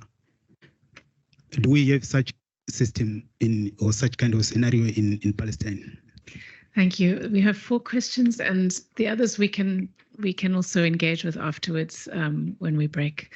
So who would like to begin? Do you want to start? Sure. Let me take the Hamas and social welfare services, and that, is it anti-capitalist? I mean, I don't view them as an anti-capitalist movement. Now, Hamas became a popular movement, a resistance movement through its social services. It grew out of that. They took care of people that everybody else had forgotten about: orphans, the hungry, the sick. So it was really their social services that grew their popularity in among the Palestinian population, and the reason they won the elections in 2007 was precisely because they were viewed as not corrupt, like Fatah had become corrupt. To the degree to which that has changed now, it's difficult, honestly, to judge that. They've certainly, after the elections, but really before, they had definitely a political authoritarianism. They didn't respond well to dissent among their ranks, or to but more importantly, dissent from other Palestinian factions. So they got into the factionalism game quite strong from the very beginning, from the 1980s, and they had conflicts with the other factions from the get-go over ideological differences, not like today, where it's like they're saying the PA is complicit, as they are, in settler colonialism, but over just ideological differences, so they always had that. But in terms of social services, I think overall, if you look at the educational levels of people in Gaza, they're pretty good. If you look at the healthcare that they were able to provide to people, not bad. It doesn't matter whether you like. I wouldn't vote for them, I'll say that, but you gotta be truthful and honest. They're not bad on social services and social welfare. They're better than Fatah, that's for sure. So it's a difficult question. Is it anti-capitalist? I don't think so. I would just put that with the Marxist groups. I'll leave the question. It's an excellent question about the Palestine education system. I just don't know enough about it, and hopefully maybe you'll have something to say about that. But the economic dependence, for sure, and Fatah has already referred to it, and he can also speak better to that. But it is there is it. I mean, Leila Farsakh, a scholar Palestinian scholar in the U.S., University of Massachusetts, I believe, she says we should stop using the term Palestinian economy. There's no such thing, she says. It's a colonial economy. There's no such thing as a Palestinian economy. And in terms of 3 things to do to support Palestine: educate yourself, participate in BDS. That's the critical one. one, BDS, BDS, BDS, BDS. I'll repeat it 1,000 times. Educate yourself and speak loudly and proudly about it to your friends, your family, your workplace. Do not be afraid to say it. Do not be afraid to talk about it. Don't be intimidated and by the Zionist organizations. At least here, you don't have to deal with the state like we do in places like Canada. So be brave. You know, I say this a lot to people in Canada, especially in places where there is a lot of suppression of support for Palestine by the state itself, not just by institutions. Here, my read is that it happens more on institutional levels, but the state doesn't really participate in it, at least not directly the way that Canada would, for example, through policing. Although that happens here from my understanding too, but not the level of Canada. At any rate, I always tell people, you don't have the luxury of other activists for other causes when you're talking about Palestine. You can't just speak against climate change without knowing, you know, you can speak for climate change or against climate change without knowing everything. You don't have to read every argument and counter argument and so on. For the Palestinian cause, educate yourself as much as you can. You do have to work harder than anybody else. You just do. That's the reality of it. So do it. Do the work. Read their website. Go to the Al-Shabaka website. Read opinion pieces by Palestinian scholars. These are all ways that you can educate yourself and increase your knowledge about the region, because it is very important that you know the history as well, and be able to counter the myths of the Israeli propaganda. Thank you. And I also just want to add one little thing, Muhammad, that we distinguish between Hamas as the political party and government, and between the military wing of Hamas, which was behind Qassam, behind October 7th. So when it comes to politics, there's 100% disagreement, but when it comes to resistance, there's no disagreement among Palestinians. So they're always in support for the resistance, and no matter, of course, they disagree on tactics, but they're always in support of resistance. Okay, so the PA's strategy in fighting occupation. That's a funny sentence to read, because I mean, all the Palestinians are nodding at me. Yes, they don't have one, because they don't see themselves fighting in the sense that we fight. The PA's strategy is proving to the world that they're good enough and organized enough to have their own state. That's it. And as we all understand, giving freedom to an oppressed people has nothing to do with what the oppressed people are, what the oppressed people do. It has to do with what the interests of the colonizing power is in where they're colonizing. We're not going to be like, I've been a very good boy, please stop shooting me. That doesn't work. And they tried that actually to a huge extent after the Second Intifada. There were huge reformations to kind of all the ministries, and they got somebody from the IMF to do it, and everybody was happy. And there was an American general, Dayton, who was planning our security sector, and everything was going according to what the US wanted, and still it goes nowhere, because there's, like I said, the status quo is too profitable for Israel to let it go. And then the Palestinians get called rejectionists. So there's no real strategy, but resistance strategy by the PA. And I mean, it's actually a hamper in the way of any kind of resistance. The Palestinian education system, relatively speaking, we've only had a Palestinian education system. I mean, okay. It depends on what kinds of books, because in Gaza we used to have Egyptian educational curricula, and in the West Bank used to have the Jordanian curricula. I am the last generation of the Jordanian curricula in the West Bank. I am old. And then there's this new Palestinian Authority curricula, and they keep changing it year after year, and they keep removing some of these topics. Like they used to have something called like Tarbiyah Wataniya, which was like gives you like background on Palestine and how like the history of Palestine and such, and how what Zionism is and such, and it keeps getting neutered bit by bit, year after year. Every time somebody would complain to the UN about it, it keeps getting neutered. But I don't really think that the education system is what inspires Palestinians to do what they do, because I mean, the night I was born, I almost choked on tear gas because the Israelis were throwing tear gas canisters at the hospital. I don't think I would need to be told, hey, the guys who almost killed you, they're not fantastic. Like, I don't need that. I've lived under occupation my entire life. I couldn't go with my friends to swim, just to swim in Bethlehem, because my ID said Jenin, but I was living in Ramallah. They're like, yeah, no, there's something suspicious. Why are you in Ramallah if your ID card is Jenin? You know, it's just simple things like that, you know? And this is like the lowest level. So your material reality dictates what you understand, how you understand the world. When the Palestinians were first ethnically cleansed in 47 and 48, they were living in refugee camps, in rags, in tents. They had no education system going on. But when somebody grows up and asks their parents, like, why are we living in the middle of a desert in a tent? What happened? You keep telling us that we used to have a home, we used to have a house, we used to have all of these kinds of things. This is what drives you to action, your actual reality, not being, because there's this argument that Palestinians are being brainwashed by their education system. And I don't need an education system to tell me that the soldier who beat me in the face when I was 11 is a bad guy, because I lived that. I think these are the two things I want to touch about. BDS, definitely.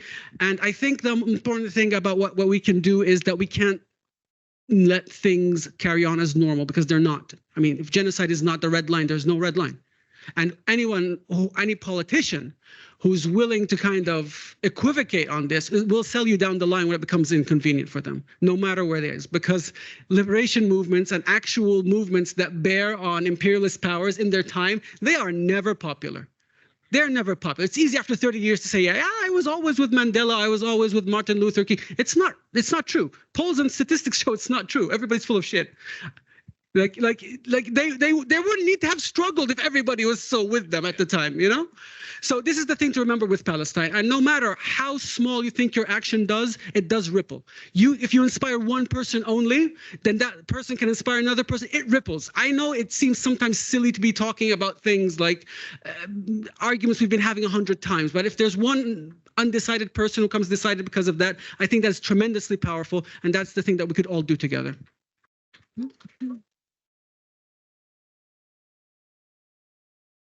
So I just want to start, sir, with the points you were making about the earliest Zionist settlements. It is true for us to conceptualize Zionism as not something that sprouted out the day after the Holocaust. It was something that was in process for many years, and it came out of a lot of colonial thinking about European supremacy. And this is, I just think that the myths on our website that most touch upon that for people who would like actual quotes and things is there's the myth Zionism is not colonialism. You take them at their word for it. What did the first Zionists say? They called themselves a colonial movement. Even also the myth about making the desert bloom, the idea of Palestine being empty. So that touches upon that.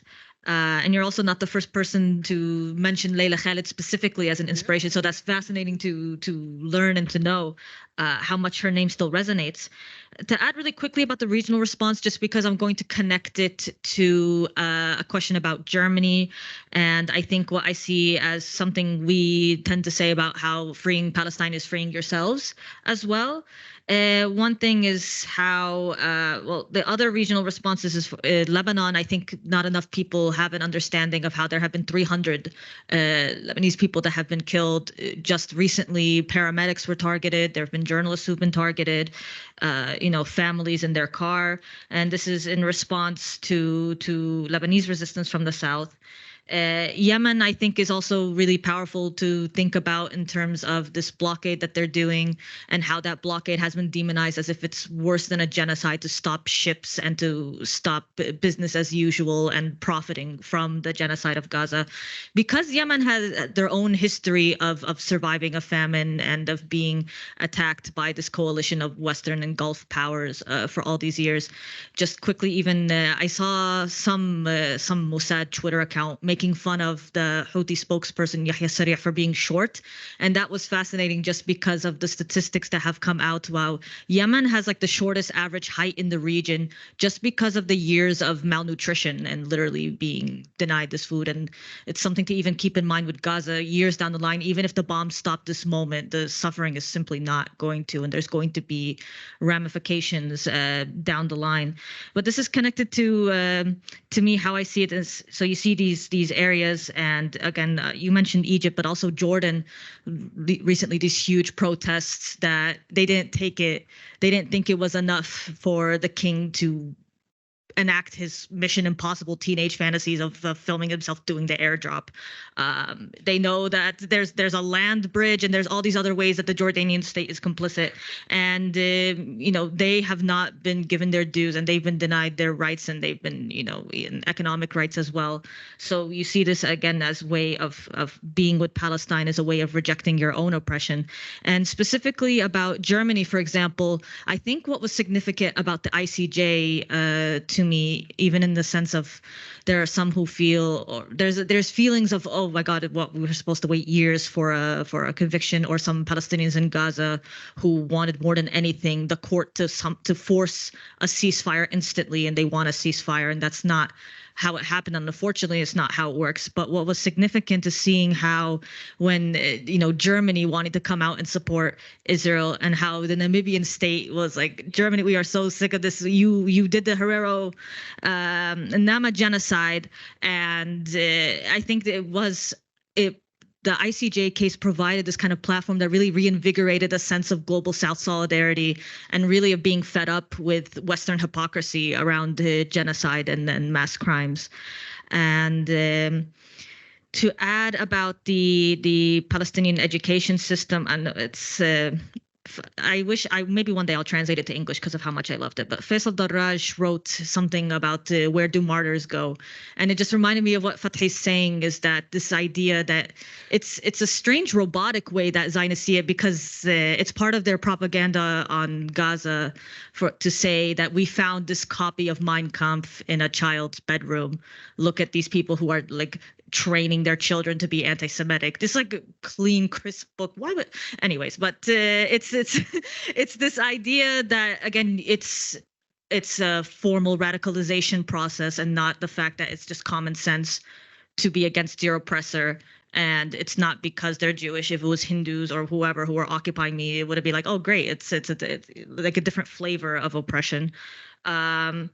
And what Faisal Darraj wrote was about how there are martyrs who, for them, it's out of a belief that better is possible, and a rejection of this world's oppression and limited prospects and all these things, versus going to a university or doing this, even though, again, we're not we believe in the power of education and popular education to be really informative. For me, I'm not only motivated by a sense of personal experiences, but also the more I learn, the more I feel like generations of people's suffering, but also their knowledge and their resistance tactics kind of compiled in how I view activism and how I view these things.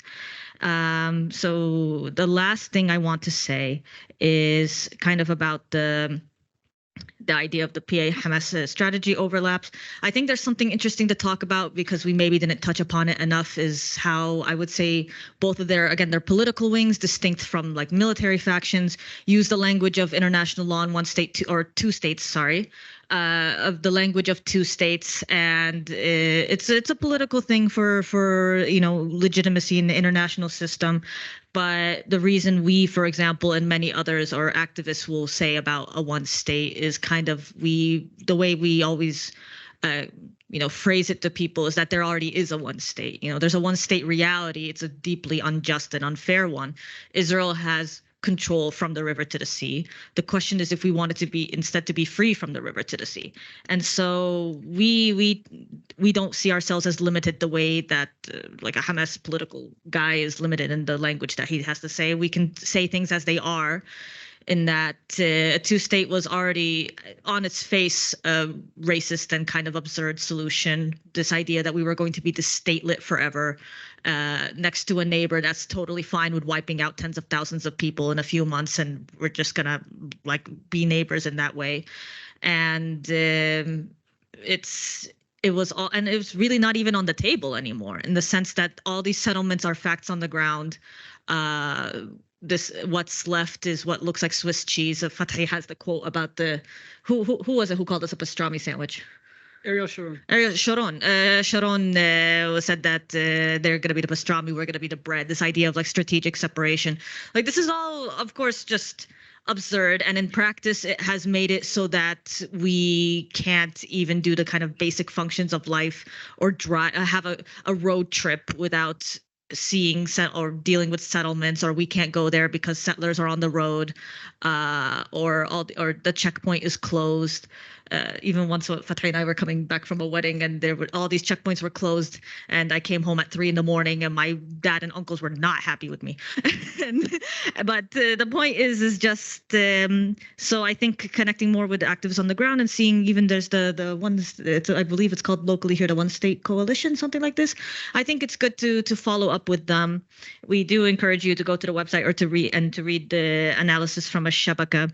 And the final thing I want to say is that specifically, I think I was very touched by hearing that the idea of implementing the South African Constitution to punish, South African soldiers who have been aiding and abetting or serving in the army for this genocide, because that alone would be consequence. Like if it was enacted where multiple soldiers like this were really prosecuted, it would be more accountability than Palestinians have been used to. It's certainly different than when those who were responsible for the Qasim massacre, they were charged like the equivalent of 1 cent.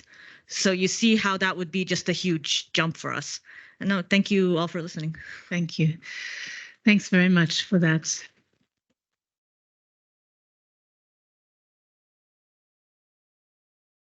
And thank you all for being a really attentive and fantastic audience. I think it's very important just to say that we probably in this country have more political space than many places. And if we're not using that, we're failing our obligation. So we need to all be working as hard as we can right now in solidarity, and understanding that solidarity with Palestine also reopens our freedom project here. These are not disconnected from each other. Also to say thank you very much for leaving us with the idea of the one-state solution. I know our government has been pounding the Bible of the two-state solution, even as we're proud of it for the ICJ case. This is not a solution that many of us feel committed to. So we are committed to holding open with you the idea of a free Palestine from the river to the sea. So maybe we'll just end with that. From the river to the sea. Thank you, everyone. Before we, there are a couple of people that have announcements about solidarity events, I think. So maybe if anyone wants to say anything about a solidarity event coming up in the next week or two, if you can take the mic.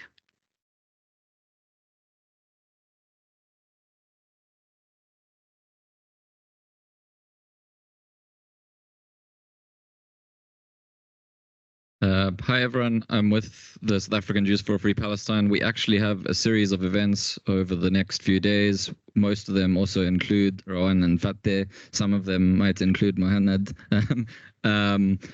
Tomorrow evening at St. George's Cathedral, 6 for 6:15, there will be a Shabbat/Iftar/Good Friday service, which is sort of to show a kind of solidarity and coming together for the interfaith community. And everyone is welcome. If you do come, please bring some vegetarian food to share. We're also going to invite some of the other Palestinians in this room to participate and speak at that event too. And so you'll hear many Palestinian voices if you attend that. Then on Saturday, we have 2 separate events. One of them is at Alexander Sinton High School in Athlone, which is a youth workshop for young learners to engage and learn about Land Day, because actually Saturday is Land Day, which is a particular day that represents dispossession for Palestinians from 1976. That's at 9 a.m. On Saturday at Alexander Sinton, and then also later that day, 5 p.m. on Saturday at Sissy Guhaus, which is in Woodstock, we'll be having an event around connecting different spatial apartheids, and what Rowan was saying earlier in terms of how, for example, the occupation is seen almost as part of the resistance here compared to the occupation being the problem over there. So those kinds of conversations. Again, these events, everyone is welcome, and if you need to follow up with any of the information, you can go to South African Jews for a Free Palestine Instagram. The information's all there, shared very clearly.